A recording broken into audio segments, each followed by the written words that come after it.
If you've ever driven a lonely highway in the dead of winter, you know how quickly the world can turn dangerous. The snow muffles every sound, the sky presses down, and the cold seeps into your bones. I grew up in North Dakota, where winter is a season you respect or else. But nothing prepared me for what happened the night I almost didn't make it home. It was January 2018, and I was driving back from my girlfriend's house in a town about 40 miles from where I lived. The forecast had called for snow, but I thought I could beat the storm. By the time I left, the wind was already picking up, and the first flakes were swirling in the headlights. The highway was empty, just me and the endless white. The snow came down harder, erasing the lines on the road, turning the world into a tunnel of swirling flakes. My phone had no signal, and the radio was nothing but static. I gripped the wheel tighter, trying to focus on the faint glow of the taillights ahead in another car, the only other sign of life for miles. After a while, the taillights disappeared, swallowed by the storm. I slowed down, squinting through the windshield, but the snow was coming so fast I could barely see. The world outside was silent, except for the sound of the wind and the crunch of tires on ice. That's when I saw the figure on the side of the road. At first, I thought it was just a snowdrift, but as I got closer, I realized it was a person, someone standing in the ditch, waving their arms. I slowed down, heart pounding, and rolled down the window. The cold hit me like a slap. "Are you okay?" I shouted. The figure stumbled toward the car, bundled in a heavy coat and scarf, their face hidden. "My car broke down," they said, voice muffled by the wind. "Can you give me a ride?" I hesitated, but the storm was getting worse, and I couldn't just leave them there. I unlocked the door, and they climbed in, shivering. Up close, I could see their hands were red and raw, their eyes wide with fear. "Thank you," they whispered. I thought I was going to freeze out there. I cranked up the heat and tried to make small talk, but the person just stared straight ahead, silent except for the sound of their teeth chattering. I asked where their car was, but they just shook their head. "It's gone," they said. "It's all gone." We drove in silence for a few miles, the snow piling up on the hood, the wipers barely keeping up. I kept glancing at my passenger, trying to get a better look at their face, but the scarf was pulled up high and the hat was pulled down low. After a while, I started to feel uneasy. The person's breathing was shallow, almost ragged, and their hands never stopped shaking. I asked if they wanted some water, but they didn't answer. Instead, they turned to look at me, and for a moment, I saw something in their eyes, something wild, desperate. "Do you ever feel like you're being followed?" they asked, voice barely above a whisper. I laughed nervously. "Not really. Why?" They didn't answer. They just turned back to the window, staring into the storm. A few minutes later, the car started to sputter. The gas gauge, which should have been half full, was dropping fast. I cursed under my breath, wondering if the cold was messing with the engine. The person in the passenger seat started to rock back and forth, muttering to themselves. "They're coming," they whispered. "They always come when it snows." I tried to ignore it, focusing on the road, but the feeling of unease grew stronger. The snow was so thick now that I could barely see the hood of the car. The headlights caught something in the ditch, a row of footprints, leading off into the darkness. Suddenly, the car died. The engine sputtered, coughed, and went silent.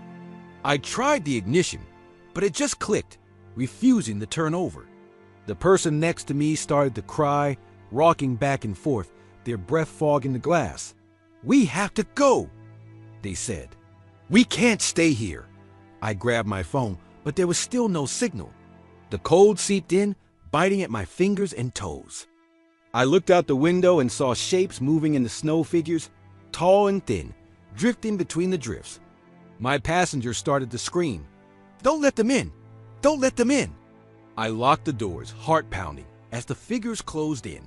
They pressed their faces to the glass, their eyes wide and empty, their mouths open in silent screams. The car rocked as they pounded on the roof, the windows, the doors. I closed my eyes, praying it would stop. When I opened them, the figures were gone. The storm had passed, and the world was silent again. My passenger was gone too. The seat was empty, the door still locked. There were no footprints in the snow, no sign that anyone had ever been there. I sat there for a long time, trying to make sense of what had happened. Eventually, a snowplow came by, and the driver helped me jump the car. I made it home, but I never forgot to look in my passenger's eyes, or the feeling of being watched by something that didn't belong in this world. Now, whenever I drive a lonely highway in the winter, I keep the doors locked and the heat on high, and I never ever pick up strangers in the snow.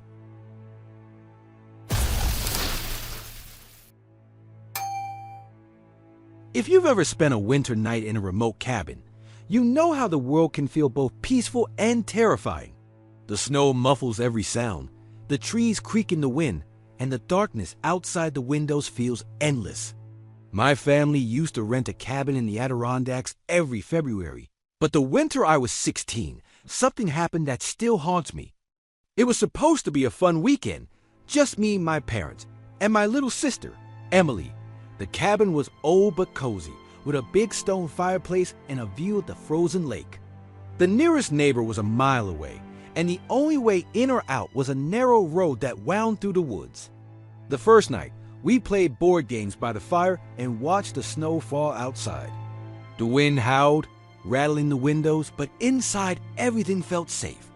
We went to bed early, tired from the drive. Sometime after midnight, I woke up to the sound of footsteps crunching in the snow outside my window. At first, I thought it was just a deer, but the steps were too slow, too deliberate.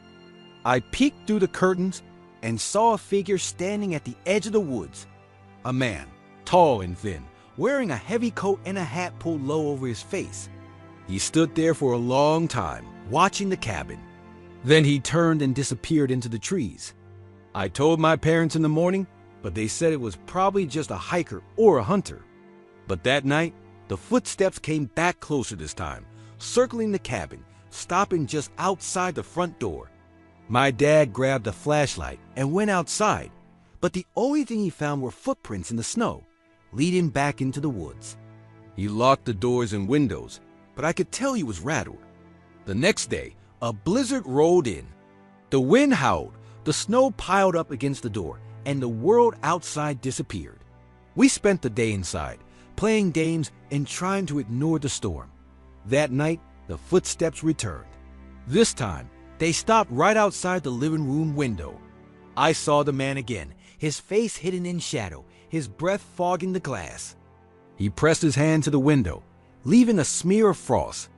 My dad called the police, but the storm was too bad for anyone to come. We huddled together in the living room, listening to the wind and the footsteps outside. At some point, the power went out. The cabin was plunged into darkness, the only light coming from the fire. We heard the front door rattle, then the sound of someone moving through the snow, circling the cabin again and again. Emily started to cry, and my mom tried to comfort her. My dad sat by the door with a baseball bat, his eyes fixed on the window.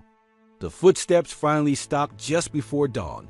When the sun came up, the storm had passed, and the world was silent again. We found more footprints in the snow, dozens of them, circling the cabin, leading back into the woods. We packed up and left that morning, cutting our trip short. As we drove down the road, I looked back and saw the man standing at the edge of the trees, watching us go. We never went back to that cabin. The owner called a few days later to say he'd found the back door forced open and muddy footprints in the kitchen. Nothing was missing, but the place felt wrong, as if something had been waiting for us to leave. Now, every winter, I think about that cabin in the woods, the footsteps in the snow, the handprint on the window, the figure watching from the trees. And I wonder what would have happened if the storm hadn't ended, or if we'd opened the door. Because sometimes the scariest things aren't the ones you see, they're the ones you let in.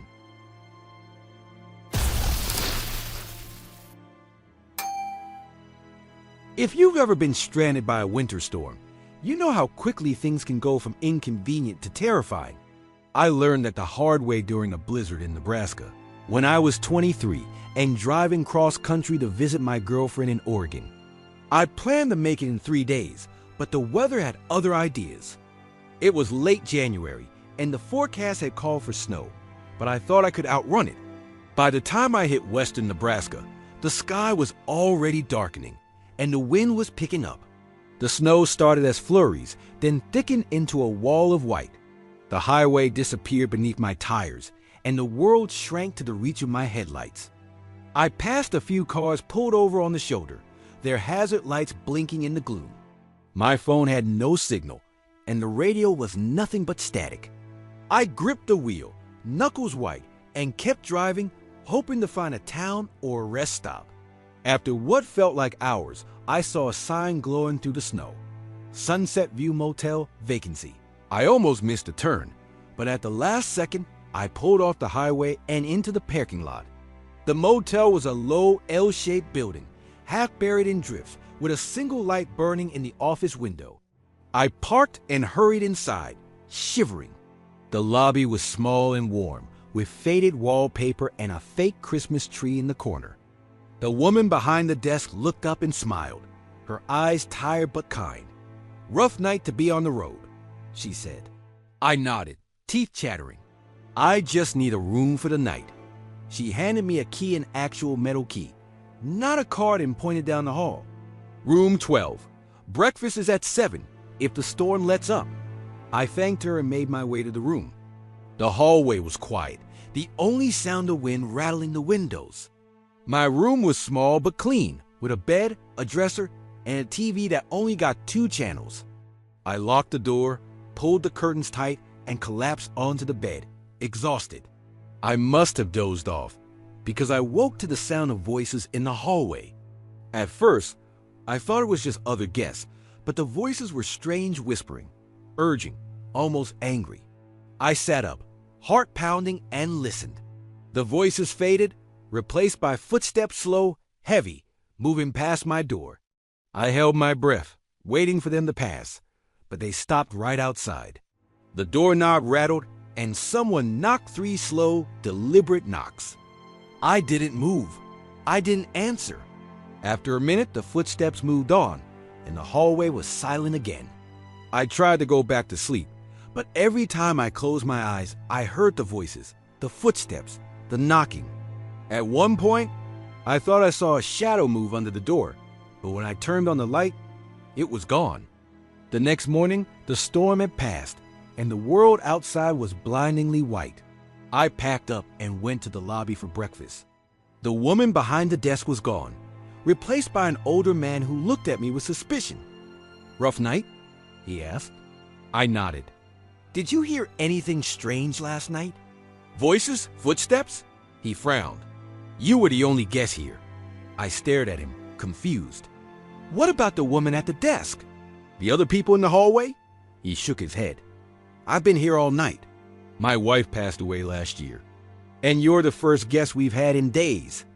I left the motel, shaken. As I drove away, I looked back and saw the building fading into the snow, the sign flickering in the morning light. A few days later, I tried to look up the Sunset View Motel online, but there was no listing, no address, nothing.